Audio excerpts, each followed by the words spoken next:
The American flag. Once again, many politicians are burned by the Supreme Court's latest decision. This is not really an issue of freedom of speech, the burning and desecration of the American flag. This is an assault on this nation. This is NBC Nightly News with Tom Brokaw. Reporting tonight from NBC News headquarters in New York. Good evening. It promises to be one of the most emotional issues of this election year, right up there with abortion. The burning of the American flag. Once again today, the U.S. Supreme Court ruled 5-4 that burning the flag is protected under the First Amendment, free speech. So now the president and others want to change the Constitution. NBC's law correspondent Carl Stern begins tonight. Those who defied the flag-burning law and those who defended it, some people would die for that flag. Both have pushed the U.S. close to altering the Bill of Rights for the first time. After the flag protection law was knocked down today by the Supreme Court, President Bush again called for a constitutional amendment. Not in any way pull back from my conviction that that's what we need. And the Republican House leader said politicians campaigning this fall would have a hard time voting against it. Simply because who wants to be against the flag? Mother and apple pie. And after Joey Johnson, a self-proclaimed radical communist, had his arrest overturned last year for burning a flag at the Republican convention in Dallas, Congress tried to write a constitutionally acceptable law that would ban all desecration, regardless of reason. But Justice Brennan today said the new federal law was no better than the old Texas law. Conservatives Antonin Scalia and Anthony Kennedy joined the three liberals, Brennan, Marshall, and Blackmun, in saying expression cannot be suppressed just because it's vulgar or offensive. It was the same lineup as a year ago, with four dissenters still insisting the flag is something special.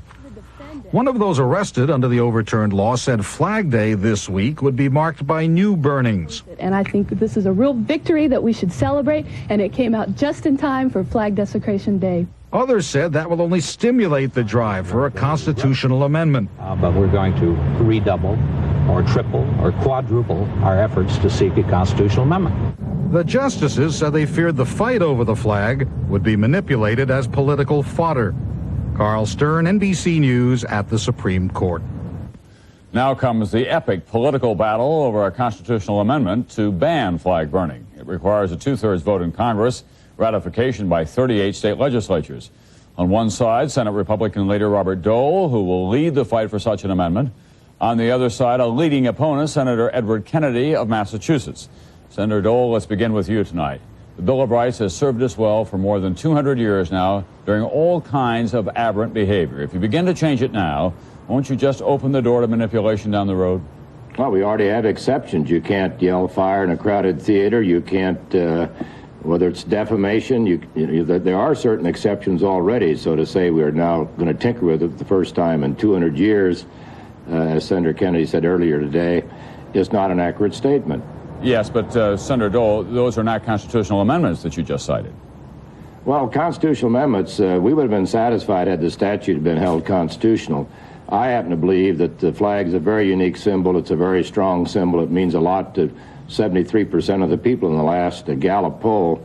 And so I'm willing to gamble with what little change we might make in the Constitution. The amendment's only 20 words. It just gives the states and the government the right to prohibit physical desecration of the flag. So, and to me, that's very important. I think it should be done, and we need two-thirds vote. Senator Kennedy, shouldn't a country stamp... If we adopt those 20 little words, we undermine, for the first time in 200 proud years of our history, the First Amendment of the United States. The First Amendment of the United States guarantees a political dissent. We don't always like the different ideas that are proposed, but one of the very extraordinary things about this nation is that we tolerate it.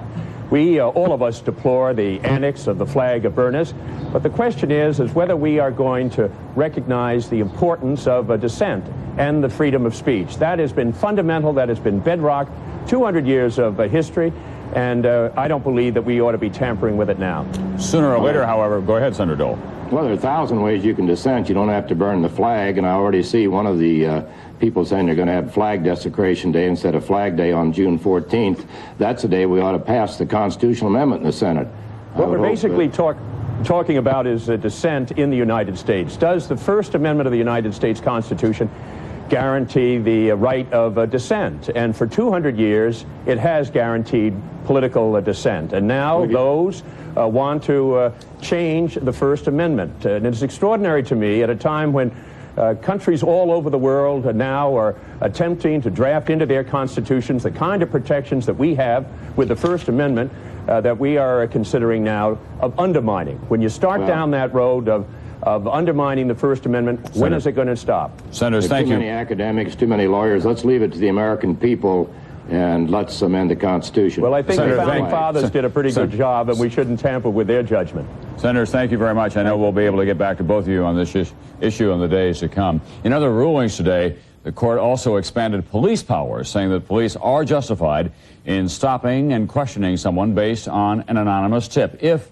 the information in that tip has been checked out beforehand. The court also said today that the federal government is the supreme authority when it comes to orders for the National Guard. It can send Guard troops to participate in peacetime training exercises, even if that is opposed by the governor in the Guard's home state. This grows out of some governors refusing to send their units to train in Central America. Other action in federal court today. Former National Security Advisor John Poindexter is the first of the Iran-Contra defendants to be sentenced to jail. Poindexter could have received 25 years on 5 felony counts. He was sentenced to a total of 6 months for his role in covering up the scandal. The former admiral, who graduated first in his Naval Academy class, had no comment as the sentence was handed down. His wife said he had no regrets. None of the other Iran-Contra figures were sent to jail. North, McFarland, Secord, they were all fined, sentenced to community service, or placed on probation. Also coming up here tonight on NBC Nightly News, a terrifying airline story. A pilot almost sucked out of the cockpit. We'll tell you how he survived. And Stan Bernard tonight on Nintendo as narcotic. How this wildly popular game has hooked some of its players. They simply can't put it down. In an independent survey of 28,000 car owners, Chrysler Imperial had the highest quality rating of any car built in America. Higher than every Cadillac, every Lincoln. Higher than some of the world's leading imports. Higher than Honda Accord, Toyota Camry. Higher than every Volvo. Now the highest quality rating of any car built in America belongs to Chrysler Imperial. A shame. It will never catch on in America. And the taste is incredible. But you'll never get past the name. Muslix is too European. You Americans like labels, shredded wheat, cornflakes, no surprises. This taste is always a surprise. It's crisp, nutty, and sweet with fruit. Oh, much too exotic for the American palate. Kellogg's Muslix. Over 50 million boxes sold in America. Today's other big story off the coast of Texas, there is a fresh fear tonight of an environmental disaster of colossal proportions. Some 50 miles from Galveston, the stern of a burning and crippled supertanker now has slipped beneath the water, increasing the danger that the ship could sink and spill its 38 million gallon cargo. A slick of oil now extends 10 miles from the stricken ship, and it still contains 3 times as much oil as the Exxon Valdez. NBC's Jim Cummins has the latest. By mid-afternoon, it was apparent the back end of the megaboard was beginning to dip under the water. Firefighters were trying to cool the ship so they could begin spraying foam and smother the blaze. But time is running out. The Coast Guard had hoped crews would do that yesterday. It was delayed because all the right equipment hadn't arrived. The ship's Norwegian owners are responsible for the firefighting and salvage operation. They hired Smith America, but the private company wasn't equipped to put out the fire quickly. Under federal law, the Coast Guard can only monitor the operation. The major portion of offshore fires is in the North Sea area and the Middle East, and that's where Smith International has pre-deployed their equipment, so they had to bring it all the way from those areas. Firefighters will ignore the 100,000 gallons of crude oil that have already spilled onto the water and caught fire. The experts say that's the best way to get rid of the oil. Coast Guard officials continue to insist there is little chance the ship will sink. But what if it does, and the ship breaks up, spilling 38 million gallons of crude oil into the Gulf? Coast Guard spokesman Todd Nelson says there isn't enough equipment in the world to handle it. If you take a look at the Houston Astrodome and look at the carpet on the Houston Astrodome and consider that the oil slick, throw a rubber band on it. There's the biggest boom we have This afternoon, firefighters stepped up their efforts to avert disaster, spraying a dispersant on the 10-mile oil slick, deploying a 600-foot boom to contain the spill. On shore, Jim Little, who runs a souvenir shop in Galveston, is having his best year since the oil boom. Now his business is threatened by an oil slick. It's extremely frustrating, especially when you realize how many of these tankers are offshore that are just really so hazardous to the Gulf Coast. Nobody on the beach was paying much attention, but the people who catch shrimp for a living were. Oil will contaminate the catch. Nobody seems to really give a darn either. What happens to us or the shrimp business, it seems like every 5 years we've got a major spill on our hands, and we're the one that pays the cost of it. The hope is this fire will be smothered before the Texas Gulf Coast is covered with oil. Jim Cummins, NBC News, Galveston. A different kind of menace, tobacco smoke. The state of California is fighting it with anti-smoking ads that are paid for by a tax on cigarettes. Today, it showed off a second batch of commercials targeted at pregnant women and blacks. Want us to smoke it? We used to pick it, now they want us to smoke it. We used to pick it, now they want us to smoke it. If you keep this up, there'll be no hope. We ain't gotta smoke it, and plus it ain't right. Cigarettes kill black people faster than whites. The goal of the program is to reduce the number of smokers by 20% within the next year. Good news for all Californians tonight is that their state is becoming one big job fair.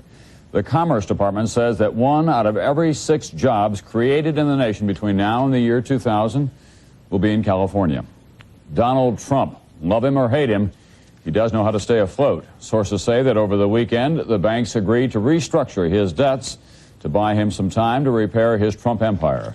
Under this deal, they will lend him an additional $60 million and suspend interest payments on debts totaling $2 billion.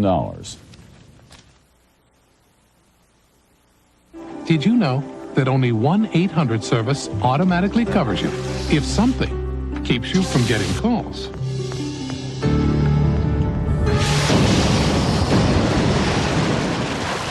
With AT&T, you're always protected by our 800 Assurance Policy.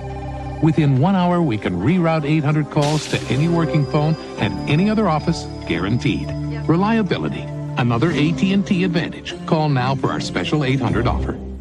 Ford, profiles in quality, continuous improvement. When your goal is to build the highest quality cars and trucks in the world, you can't stand still. For the 1990s, we applied new technologies. New thinking in how we build our cars. Today, we're building cars so tight, so solid, so precise. We can compete with anything. Made anywhere, by anybody. For the 1990s, the Ford Escort and Mercury Tracer. Quality is job one. Ever find this in your freezer? What is it? How long's it been there? It won't confess. I'm a chicken from last May. That's why I love the new Right On Labels on Ziploc freezer bags. If I want a mystery, I'll read Sherlock Holmes. Put your trust in a Ziploc bag. Sometimes minor mouth pain can be major trouble.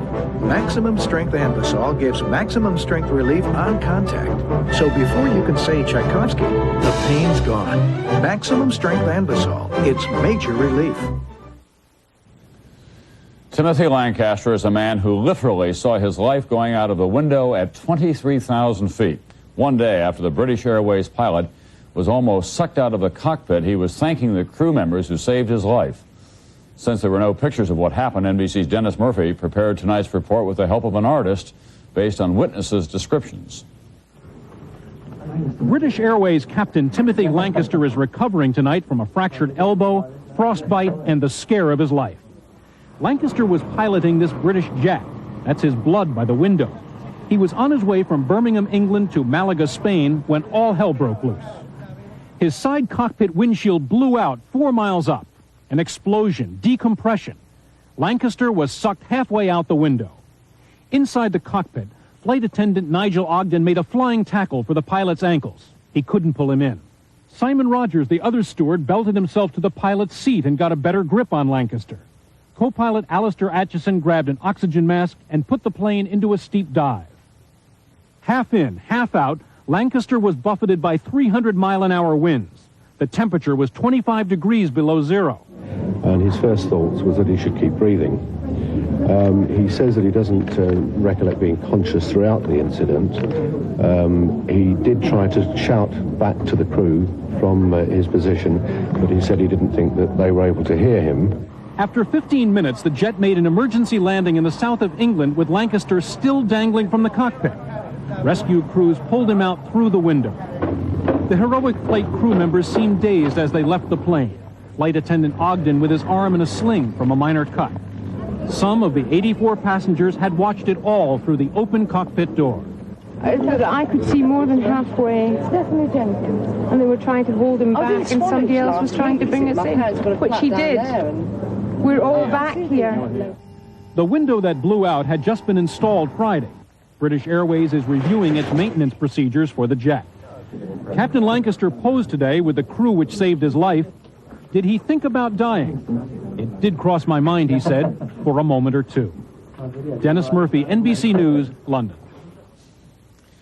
For the United States and Mexico today, the issue was trade, creating new markets and new jobs. They said they would open talks on a free trade agreement aimed at eliminating all tariffs. When an agreement is reached, it would give Mexico a tremendous new trade advantage and encourage United States investment in that country. Peru, like Mexico, is mired in poverty and economic chaos these days. And this man, Alberto Fujimori, won Peru's presidential election. He thinks he can help solve his country's problems. More from NBC's Ed Rabel. It is difficult to know whether Fujimori should celebrate or cry, considering the shape his country is in. 5 out of every 6 Peruvians live in poverty. Inflation is 2,000%, part-time employed and unemployed 60%. On top of this, police are faced with a ruthless Marxist rebellion by the Shining Path guerrillas. No wonder aristocrat and novelist Mario Vargas Llosa was trounced by Fujimori.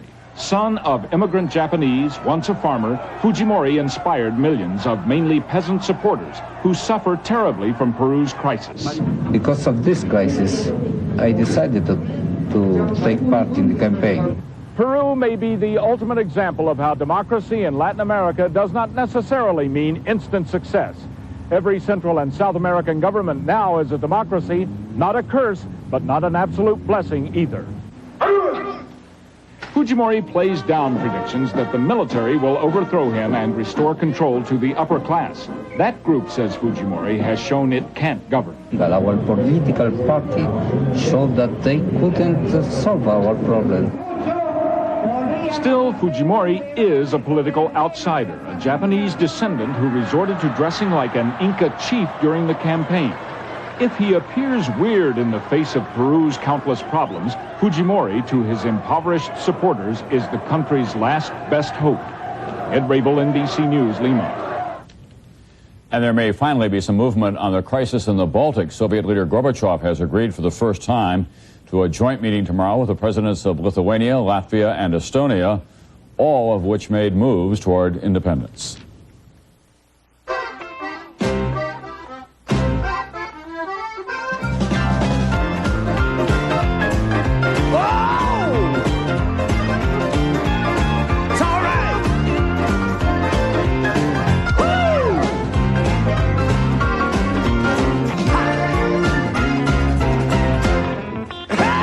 Dutch Boy Satin Finish Paint. For the look that gets the looks year after year, you can see why it's worth more. All right!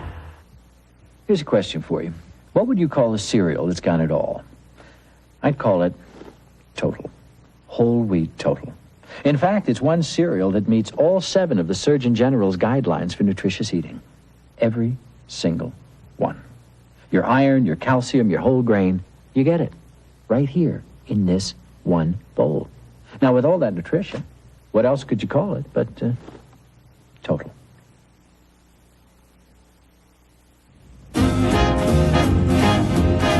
Whoever said life begins at 40 obviously hasn't turned 50 yet. We want to extend these good years, so we've made some changes. The right foods, a little exercise, and because our nutritional needs have changed, we take a new multivitamin tablet. New Geritol Extend with all the vitamins we need. It's made for folks over 50. New Geritol Extend, because you're as young as you feel. You've never seen a shaver like this before. It's the 3M Surgical Clipper by Remington. Hospitals are now using it, and you can benefit from this advanced technology at home. The Remington Microscreen shaves as close as a blade, or your money back. Introducing a remarkable new Fixodent. At last, an adhesive that doesn't quit at quitting time. Wait up, guys. This new Fixodent holds stronger, 4 hours longer than any other cream adhesive. Fixodent and forget it all day into the night. In New York City today, 19-year-old Joseph Fama was given the maximum sentence for murder, 32 2/3 years, in what has become known as the Bensonhurst racial murder, the mob killing of a young black man. Prosecutors described Fama as the trigger man. Keith Mondello, described as the mob's ringleader, was sentenced to 5 1/3 years in prison for his role in the death of Yusuf Hawkins, a death that sparked racial tensions in New York City. Supporters of Hawkins' family gathered today outside the courthouse and cheered the sentences as a kind of vindication. It's a small joy for myself, but it's a great victory for black people all over this city and state that we have finally once in our life see justice be carried out on our behalf. Tomorrow, the United States Senate begins what amounts to a trial of one of its own. Minnesota Republican Dave Durenberger becomes the first senator in almost a decade to face ethics charges. He could be censured, even expelled. NBC's Andrea Mitchell tonight on this political and personal drama. On the Abbey grounds overlooking this quiet lake, David Durenberger grew up studying ethics with the Benedictine monks. At the Catholic school where his father was a football legend and coach, the future senator absorbed religious lessons and contemplated a monastic life. The backbone of the life, of the daily life, is prayer in common, morning, noon, and night. Friends believe religion gave Durenberger the strength to survive the loss of his first wife to cancer. He was left with 4 young sons. It would be hard for me to believe that a person could survive without being shattered. Losing a spouse, especially losing a spouse with 4 young children. Over the next decade, under family and financial pressure, he changed. The reformer and idealist began scrambling for money to finance a tough re-election campaign. That got him into trouble. A former member of the Ethics Committee, he is now charged with violating the rules he once helped enforce. Senators who live in a world of elaborate courtesies to their colleagues hate to sit in judgment of each other. And Durenberger's behavior has also baffled them. He is charged with billing the Senate for overnights in his own condominium, accepting free limousine rides during personal trips to Boston, and disguising speaking fees, which are restricted by the Senate, as book promotion fees, which are not limited. His publisher, a friend, concedes that the senator made little effort to sell books. All the senator would do would just be like on Johnny Carson. He'd hold up the book and say, "This is the book I've written," and that was about it. I have accepted full responsibility for my actions, and I have acknowledged that had I to do it all over again, some decisions would be made differently. But since that admission, more controversy, a secret bank loan, and failure to disclose free Florida vacations. In a state known for squeaky clean politics, people say Durenberger is finished with the voters, even if he survives the judgment of his peers. Andrea Mitchell, NBC News at the Capitol. When I come back in a moment, out of control with Nintendo, parents who try to say no. If you love your pet, watch this. We'll prove that you can keep fleas and ticks off your dog or cat with Hearts Blockade. Fleas are all over this untreated lab dish. We've sprayed the left side of this dish with Hearts Blockade, while the right side remains untreated. Watch how Blockade repels the fleas. They literally jump to the untreated side. Ticks normally want to crawl to the top, as they do in this untreated tube. See how the Blockade-treated cap of this tube repels ticks? They stay at the bottom. Block fleas and ticks from your pet with Hearts Blockade. This is a new Passat, Volkswagen's first ever mid-size family sedan. It has air conditioning, tilt steering, and more passenger room than any Volvo. 4-wheel disc brakes, and a more powerful engine than a Honda Accord. All standard and all for only $14,770. And this is absolutely nothing, which is all you need to enjoy the driving experience we call Fahrvergnügen in any new Volkswagen. Kmart gives Dad a sporting advantage with the Humminbird Depth Finder and Fish Locator. The quality you need at the price you want, $259.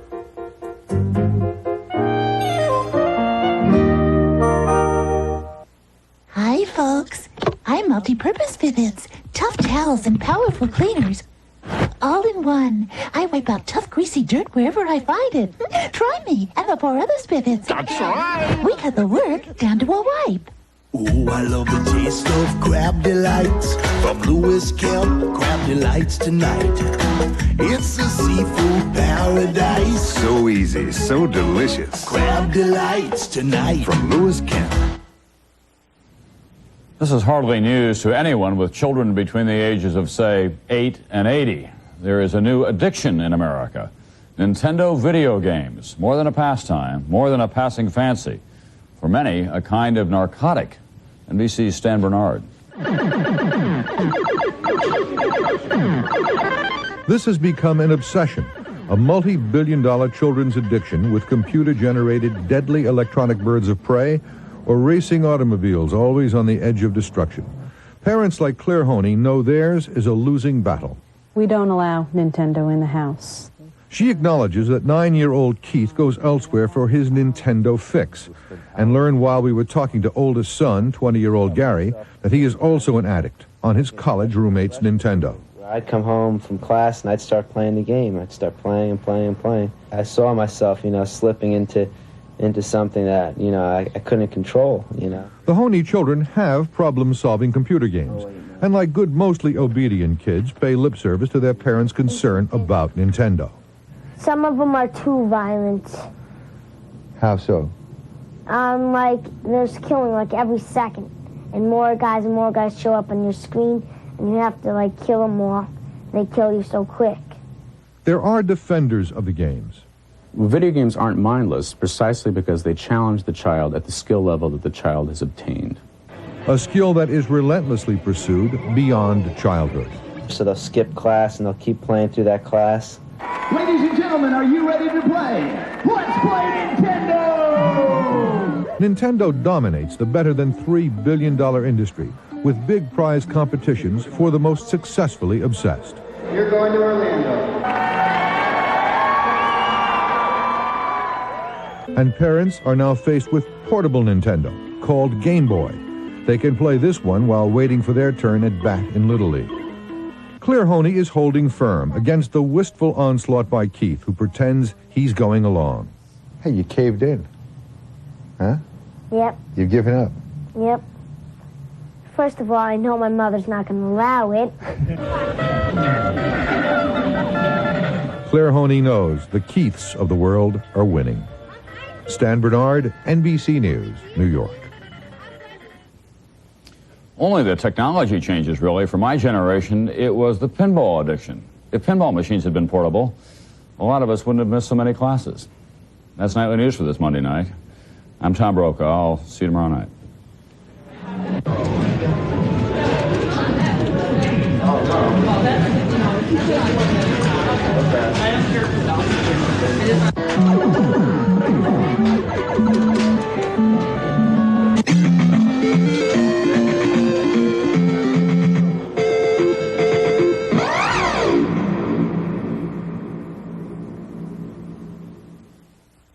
Tuesday, Matlocks in Tinseltown. Knock 'em dead. And the ultimate death scene puts Ben in a real-life thriller. You killed Peach. And revenge looms in the heat of the night when Bubba shoots a thief. He'll get his. And deranged kinfolk want vengeance. They'll try to kill him. This one's for my brother. Tension mounts Tuesday. Tomorrow morning on Today, we'll look into the damage those credit rating services can do to you. Also, the latest in bicycles, and singer-actress Betty Buckley performs. That's tomorrow on Today. Just ahead on the scene at 6, Mayor Boner announces why he won't seek re-election.